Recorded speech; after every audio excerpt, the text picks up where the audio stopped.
और dear students, जो हमारा आज का आर्टिकल है वो है गीगल मोलर काउंटर। इससे पहले हम देख चुके हैं रेडिएशन डिटेक्टर में। जो पहला हमने देखा था Wilson cloud chamber. Wilson cloud chamber का जो हम बेसिक कंस्ट्रक्शन और वर्किंग देखी, उससे किसी हद तक सिमिलरिटी है इसमें। गीगर मूलर काउंटर जो है, ये बेसिकली ये भी एक रेडिएशन डिटेक्टर है। अल्फा बीटा गैमा जो रेडिएशन हमारी सराउंडिंग में प्रेजेंट होती हैं, इनकी जो है डिटेक्शन के लिए रेडिएशन डिटेक्टर इस्तेमाल किए। तो बेसिकली ये रेडिएशन डिटेक्टर है। रेडिएशन डिटेक्टर है जो इसका वर्किंग प्रिंसिपल है ना, वो discharge produced by incident radiation. इसमें रेडिएशन इंटर होती हैं, एज अ रिजल्ट वहाँ पे डिस्चार्ज होता है जिससे डिटेक्ट किया जाता है। बेसिकली वहाँ पे आयनाइजेशन काज करती हैं, रेडिएशन यहाँ से इंटर होती हैं और वहाँ पे आयनाइजेशन काज करती हैं।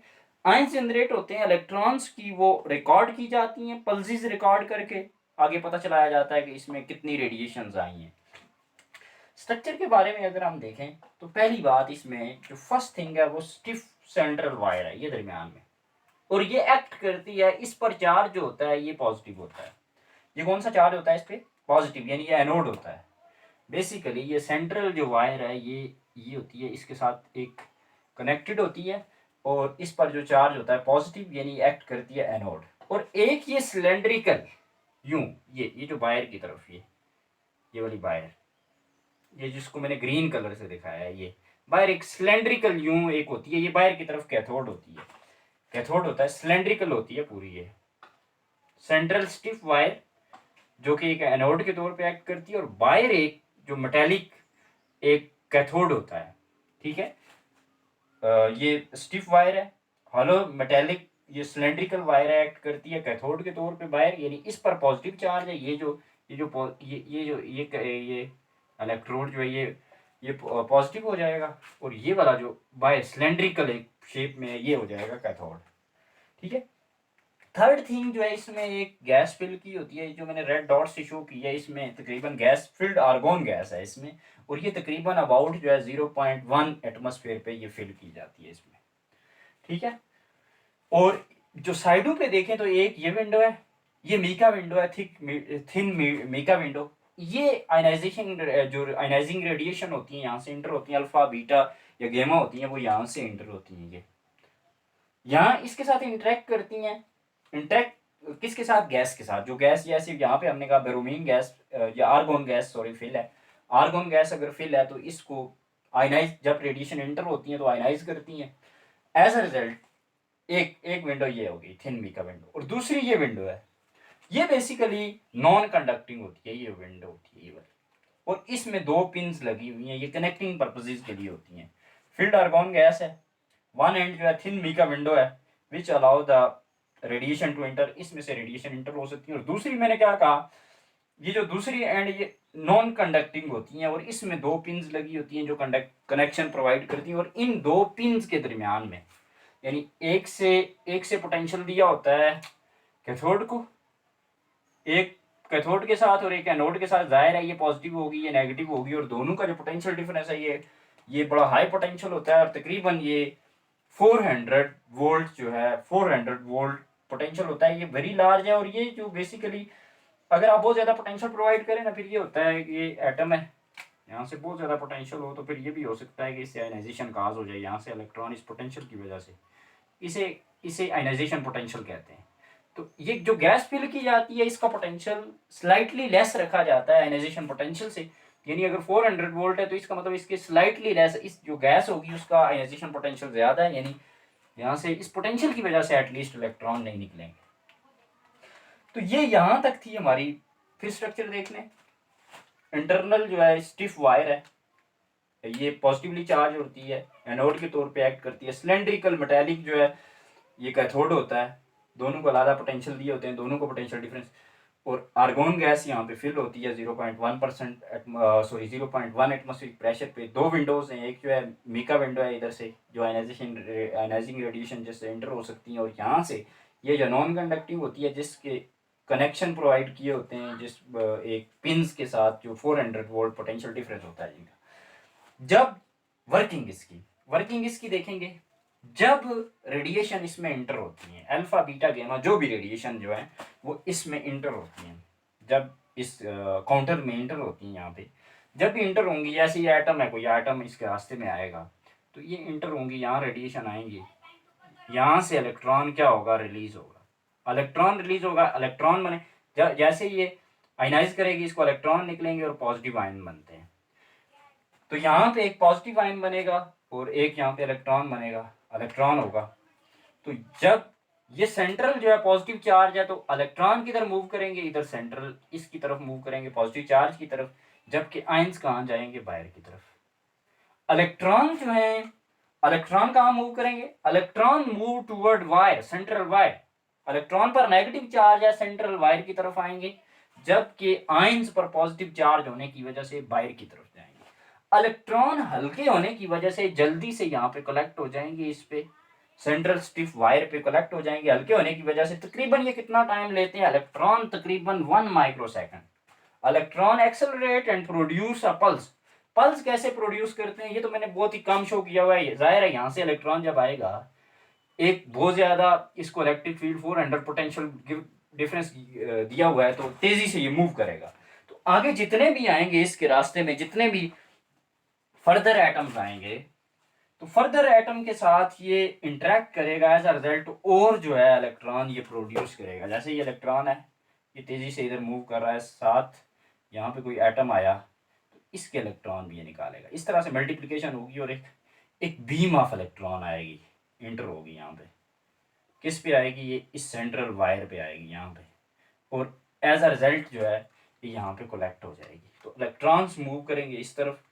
अच्छा, एक बात याद रखनी है, पॉजिटिव आयंस जो हैं वो हैवी होते हैं, और हैवी होने की वजह से काफ़ी टाइम लेते हैं, 100 टाइम्स लार्जर टाइम लेते हैं इससे इधर की तरफ मूव करने में, यहाँ पे जाएं और कलेक्ट हों।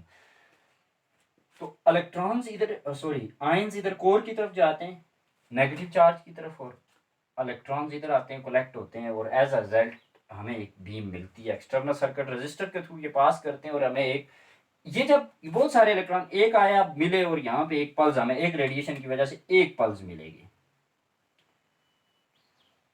इसी दौरान जब ये इलेक्ट्रॉन यहाँ कलेक्ट होते हैं, एक्सटर्नल सर्किट के रजिस्टर के थ्रू ये कलेक्ट होते हैं और हमें एक बीम मिलती है। बीम कैसे मिलती है, ये रजिस्टर के थ्रू मूव करते हैं, एम्पलीफाई होते हैं और हमें एक सिग्नल मिलता है। ये सिग्नल हमें कोई उनकी एनर्जी हो, कोई भी रेंज उनकी एनर्जी हो, या अल्फा बीटा गेमा जो भी हूँ, हमें सिर्फ वहाँ पे एक पल्स मिलेगी, हमें ये काउंट वहाँ पे मिलेगी कि ये इतना, एक काउंट यानी एक रेडिएशन वहाँ पे आई है। एक का मतलब 1, जस्ट ना हमें उसकी एनर्जी की इन्फॉर्मेशन होगी, या ना उसकी पेनिट्रेशन पावर की, ना उसकी नेचर की कोई ऐसी इन्फॉर्मेशन यहाँ पे नहीं मिलेगी, जस्ट एक पल्स हमें ये बताएगी। दूसरा, इलेक्ट्रॉन जब इधर मूव करते हैं इधर की तरफ, सॉरी आयन जब मूव करते हैं इधर कोलाइड करते हैं, ये ज्यादा टाइम लेते हैं। और तकरीबन कितना टाइम ज्यादा लेते हैं, तकरीबन ये 10⁻⁴ सेकंड ज्यादा टाइम लेंगे। इलेक्ट्रॉन जल्दी से कलेक्ट होंगे। इस दौरान अभी तक आयंस यहाँ पे मौजूद हैं। इस दौरान अगर कोई नई रेडिएशन और इंटर होती है तो वो इसे काउंट नहीं कर पाएगा, क्योंकि अभी तक पहली पल्स है या अभी तक गैस आयनाइज है। वो टाइम जो आयंस दोबारा से ये यहाँ पे इलेक्ट्रॉन कलेक्ट हूँ, आयंस वहां जाएं कलेक्ट हूँ और ये न्यूट्रलाइज हो, ये एक टाइम होता है। ये टाइम जिसमें कोई नई रेडिएशन आए और वो काउंट ना हो सके, इस टाइम को कहते हैं 10 पावर, ये होता है dead time basically. GM counter जो है, इसे जीएम काउंटर भी कहते हैं। इस काउंटर का ये डेड टाइम होता है। डेड टाइम क्या है कि वो आयंस जो बने हैं वो आयंस दोबारा से न्यूट्रलाइज होंगे, दोबारा से ट्यूब रेडी हो जाएगी। वो टाइम क्या है, जीएम ट्यूब। अच्छा, इस यानी बहुत ज्यादा काउंट रेट जब बहुत ज्यादा हो तो इसका मतलब यहाँ पे एफिशिएंटली ये वर्क नहीं कर पाएगी। वजह, इस टाइम के दौरान अगर कोई नई रेडिएशन यहाँ पे एंटर होती है तो वो उसको काउंट नहीं कर पाएगी, बिकॉज अभी तक ये आयनाइज्ड है पहले से ही, आयंस कलेक्ट होंगे। तो अभी क्या होता है, ये बहुत ज्यादा टाइम लेता है, यहाँ जाता है, यहाँ से फिर ये स्ट्राइक करेगा, ठीक है। तो स्ट्राइक करके वापस वहां से सेकेंडरी इलेक्ट्रॉन प्रोड्यूस हो सकते हैं इनकी मूवमेंट के दरमियान में, और ये फिर आते हैं, फिर एक लंगा नया एक प्रोसेस शुरू हो जाता है। तो इसको अवॉइड करने के लिए इसमें एक और गैस इंट्रोड्यूस करवाई जाती है, जो इसमें अगर कोई गैस आप यूज कर रहे हैं उससे लो एक्साइटेशन पोटेंशियल की, यानी उसका पोटेंशियल, आयनाइजेशन पोटेंशियल कम हो, ताकि वो जल्दी से आयनाइज हो, यहाँ पे जाए, ये आयंस इधर मूव कर रहे हूँ, वो वापस आए और इनको न्यूट्रलाइज करें, जल्दी से जल्दी ये न्यूट्रलाइज हो जाए। इसे कहते हैं क्विंचिंग। इस प्रोसेस को कहा जाता है क्विंचिंग। ये जो आप इसकी न्यूट्रलाइजेशन के लिए कोई गैस यहाँ पे इंट्रोड्यूस करवाते हैं लो आयनाइजेशन पोटेंशियल की, इस प्रोसेस को कहा जाता है क्विंचिंग। क्विंचिंग क्या है, लो आयनाइजेशन एनर्जी की जो आप गैस एक इंट्रोड्यूस करवाते हैं, आयनाइजेशन एनर्जी की या एनर्जी पोटेंशियल की जो आप गैस इसमें इंट्रोड्यूस करवाते हैं, इसे कहते हैं क्विंचिंग। और ये किसके लिए, सेकेंडरी जो आयनाइजेशन होती है, जब ये यहाँ से यहाँ जाएँ, आयंस एक टाइम लें और नए इलेक्ट्रॉन्स प्रोड्यूस हों, और इस सारे प्रोसेस को अवॉइड करने के लिए गैस यहाँ पे इंट्रोड्यूस करवाई जाती है, जिसे हम कहते हैं क्विंचिंग गैस। तो क्विंचिंग से क्या होता है, सेकेंडरी आयनाइजेशन बच जाती है, यानी वो आयन जल्दी से जल्दी आयनाइज होंगे, इधर जाएंगे, वापस आते हुए इन इलेक्ट्रॉन्स अभी जो एक्चुअल यहाँ पे गैस है वो उसके इधर मूव कर रहे होंगे, आगे से इलेक्ट्रॉन आएंगे, उनको न्यूट्रलाइज करेंगे, इससे क्या होता है, जल्दी से न्यूट्रलाइज हो जाएगी। तो क्विंचिंग गैस, अच्छा ये जो है, ये इसको गैस क्विंचिंग कहा जाता है। या अगर आपने पहले इसमें डाली हुई है, अगर यूजली ये सेल्फ क्विंच्ड होती है, सेल्फ क्विंच का ये मतलब है कि ये गैस इसमें डाली जाती है, क्विंचिंग गैस इसमें होती है। तो इस तरह की जो काउंटर होते हैं ये सेल्फ क्विंच्ड होते हैं। एक इलेक्ट्रॉनिक क्विंचिंग भी होती है। इलेक्ट्रॉनिक क्विंचिंग ये है, इलेक्ट्रॉनिक क्विंचिंग ये कि आपने ये पोटेंशियल प्रोवाइड किया, आयनाइज हुए, इलेक्ट्रॉन्स इधर मूव किए, आयंस उधर मूव किए। तो एक ये है कि इसका तरीकाकार कि इसमें क्विंचिंग की जाए। दूसरा ये है कि अभी आयंस उधर मूव कर रहे हैं, जैसे ही इलेक्ट्रॉन्स कलेक्ट हुए आपने पोलैरिटी चेंज कर दी, पहले ये पॉजिटिव था आपने नेगेटिव किया, आयंस दोबारा से इधर मूव किए, जल्दी से यहाँ कलेक्ट हो गए। तो ये एक इलेक्ट्रॉनिक क्विंचिंग उसको कहा जाता है। इलेक्ट्रॉनिक क्विंचिंग क्या होता है, इस पॉजिटिव जो एनोड है इसको जल्दी से आपने पोटेंशियल दे दिया नेगेटिव, ताकि आयंस दोबारा इधर कलेक्ट हो जाएं, इधर की तरफ मूव करें और न्यूट्रलाइज हो जाएं। तो ये इसको कहा जाता है इलेक्ट्रॉनिक क्विंचिंग। गैस या सेल्फ क्विंच क्या होती है, आप गैस डालते हैं और गैस इसमें जो है सेकेंडरी आयनाइजेशन को अवॉइड करती है। बिल्कुल इसी तरह अगर आप पोलैरिटी चेंज कर दें, ये पॉजिटिव पोटेंशियल को इसको नेगेटिव दे दें, तो आयंस दोबारा इधर मूव कर दें, मूव कर जाएं, ताकि दोबारा से वहाँ सेकेंडरी आयनाइजेशन ना हो। तो इस तरह से आप क्विंचिंग कर सकते हैं, इसको इलेक्ट्रॉनिक क्विंचिंग कहा जाता है। अब इस काउंटर को यूज करते हुए आप ये भी कर सकते हैं कि आप इसकी रेंज फाइंड आउट या पेंट्रेशन पावर फाइंड कर लें। पेंट्रेशन पावर किस तरह फाइंड करते हैं, ये जो विंडो है, विंडो के सामने आपने कोई एल्यूमिनियम शीट लाई, कोई भी चीज़ लाई, उसकी थिकनेस आप चेंज करते जाएंगे, साथ ही इस तरह से आयनाइजेशन काउंट्स देखते जाएंगे।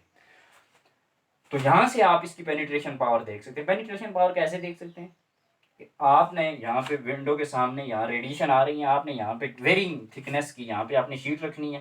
पहली शीट आपने हल्की सी रखी, आपने देखा थोड़ी बहुत आयनाइजेशन आ रही है, आगे काउंट्स आपको मिल रही हैं, उसमें स्केलर एक काउंटिंग आ रही होती है, जैसे डायल होता है, इसका भी एक डायल होता है। वहाँ पे आपको तो थिकनेस बढ़ाते जाएं, जब काउंट्स खत्म हो जाएंगे तो इसका मतलब है ये इसकी पेनिट्रेशन पावर है इतनी। डिफरेंट मीडियम डिफरेंट मेटल्स के अक्रॉस इसको चेक कर सकते हैं, यहाँ पे आप इसकी पेनिट्रेशन पावर देख सकते हैं। तो कुछ इसके ड्रॉबैक्स भी हैं। ड्रॉबैक्स क्या हैं कि आप इसमें नहीं इसमें उसकी एनर्जी पता चला सकते हैं, उस रेडिएशन की एनर्जी कितनी है। फिर अगर काउंट रेट ज़्यादा है, यानी ये एक पर्टिकुलर टाइम के बाद 10⁻⁻⁴ सेकंड के बाद दोबारा से प्रिपेयर होती है ताकि ये काउंट कर सके, तो उस दौरान में कोई रेडिएशन आती है तो उसको भी ये काउंट नहीं कर पाती। कुछ इसके ड्रॉबैक्स हैं, ठीक है। कुछ इसके बेनिफिट्स भी हैं, जिस तरह से आपने उसके अंदर देखा विल्सन क्लाउड चैम्बर के ओवर इसके कुछ जो है बेनिफिट्स भी हैं और कुछ इसके ड्रॉबैक्स भी हैं। इसका एक कंपैरिजन हमने देख लिया है। तो ये था हमारा जो इंतहाई important article, Geiger Muller counter radiation detector है। और इससे रेलिवेंट अगर आपका कोई क्वेश्चन है तो आप कमेंट में पूछ सकते हैं। वेरी इंपॉर्टेंट क्वेश्चन है और डिटेक्टर में ज़्यादातर यूज़ होने वाला डिटेक्टर है, जो हमारी मॉडर्न फिजिक्स की लैब्स होती हैं उसमें ज़्यादातर जो है यूज़ होता है। ये गीगर मिलर काउंटर, इसे स्केलर भी कहा जाता है क्योंकि ये पावर भी प्रोवाइड करता है। जब पावर भी साथ साथ प्रोवाइड करे तो इसे आप कहते हैं स्केलर।